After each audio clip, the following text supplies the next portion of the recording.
السلام علیکم۔ آج بدھ ہے، نومبر کی 2 تاریخ۔ پاکستان میں سر شام کے 7، بھارت میں 7:30 اور یہاں ہمارے اسٹوڈیوز کی گھڑیوں میں صبح کے 10 بج رہے ہیں۔ وائس آف امریکہ واشنگٹن کی اردو سروس سے میں ہوں خالد حمید، خبروں کے ایک بلیٹن کے ساتھ۔ پاکستان کے وزیر اعظم شہباز شریف نے اپنے دورے بیجنگ کے دوران صدر شی جن پنگ سے ملاقات کی ہے۔ Peoples great hall of China میں ہونے والی اس ملاقات میں دونوں رہنماؤں نے چین اور پاکستان کے مابین سی پیک سمیت کثیر جہتی تعاون بڑھانے اور اسٹریٹجک شراکت داری مزید مضبوط کرنے پر اتفاق کیا۔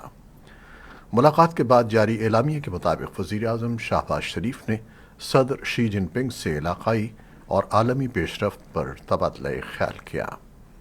چینی سرکاری میڈیا کے مطابق ملاقات کے دوران چینی صدر نے کہا کہ سی پیک منصوبے کی تعمیر کے لیے پاکستان اور چین کو مزید مؤثر انداز میں آگے آنا چاہیے۔ وزیر اعظم آفس سے جاری بیان میں کہا گیا ہے کہ وزیر اعظم شہباز شریف نے چینی کمپنیوں کو پاکستان میں حکومت کے 10,000 میگا واٹ کے شمسی اور دیگر قابل تجدید توانائی کے منصوبوں کے لیے سرمایہ کاری کی دعوت دی، جس پر چینی کمپنیوں کی جانب سے حوصلہ افزا رد عمل سامنے آیا ہے۔ شہباز شریف نے چینی پریمیئر لی کی چیانگ کے ساتھ بھی ملاقات کی۔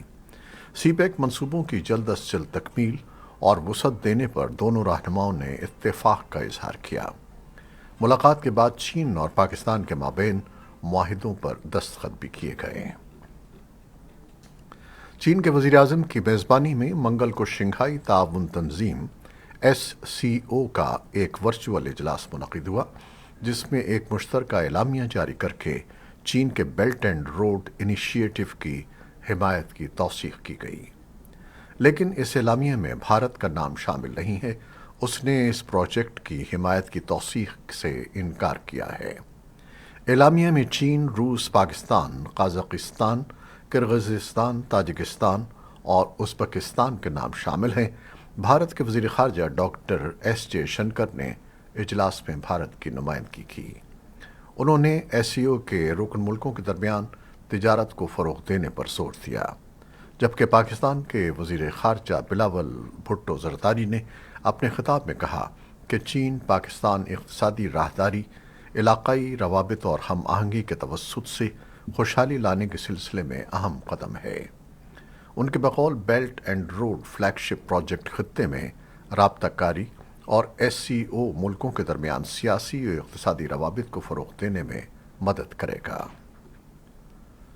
پاکستان تحریک انصاف کا ملک میں فوری انتخابات کا مطالبہ کرتے ہوئے لاہور سے اسلام آباد کی جانب لانگ مارچ جاری ہے۔ تاہم PTI نے اندیا دیا ہے کہ یہ مارچ 9 سے 10 روز میں اسلام آباد پہنچے گا، جس کے باعث سیاسی حلقوں میں مختلف قیاس آرائیوں کا سلسلہ جاری ہے۔ مارچ کی سست روی پر مختلف قیاس آرائیاں اور تبصرے کیے جا رہے ہیں۔ تجزیہ کار سمجھتے ہیں کہ PTI بیک ڈور رابطوں کی وجہ سے مارچ کو دانستہ طور پر سست کیے ہوئے ہے، تاکہ اس بات چیت کے نتیجے میں مطالبات کی منظوری ہو جائے اور اسلام آباد پہنچنے پر کامیابی کا اعلان کیا جا سکے۔ بعض مبصرین کا خیال ہے کہ عمران خان نے جلد بازی اور باقاعدہ حکمت عملی کے بغیر لانگ مارچ کا آغاز کیا، جس کے سبب اب شیڈیول میں تبدیلیاں ہو رہی ہیں۔ دنیا بھر میں آج صحافیوں کے خلاف جرائم سے استثناء کا عالمی دن منایا جا رہا ہے۔ یونیسکو 2 نومبر کو اسے عالمی دن کے طور پر مناتی ہے۔ سن 2006 اور سن 2020 کے درمیان دنیا بھر میں 1200 سے زیادہ صحافیوں کو قتل کیا گیا۔ ان ہلاکتوں کے 10 میں سے تقریباً 9 کیسز عدالتی طور پر حل نہیں ہوئے۔ ہلاک ہونے والے صحافیوں کی یونیسکو آبزرویٹری کے مطابق استثناء زیادہ ہلاکتوں کا باعث بنتا ہے اور اکثر بگڑتے تنازعات اور قانون اور عدالتی نظام کے ٹوٹنے کی علامت ہوتا ہے۔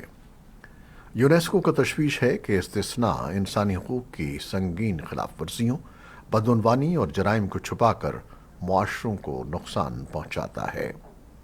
اسی دوران کمیٹی ٹو پروٹیکٹ جرنلسٹ نے افغانستان کو ان 5 ممالک کی فہرست میں شامل کیا جہاں صحافیوں کو ان کے کام پر قتل کیا جاتا ہے اور ان کے قاتل آزاد ہو جاتے ہیں۔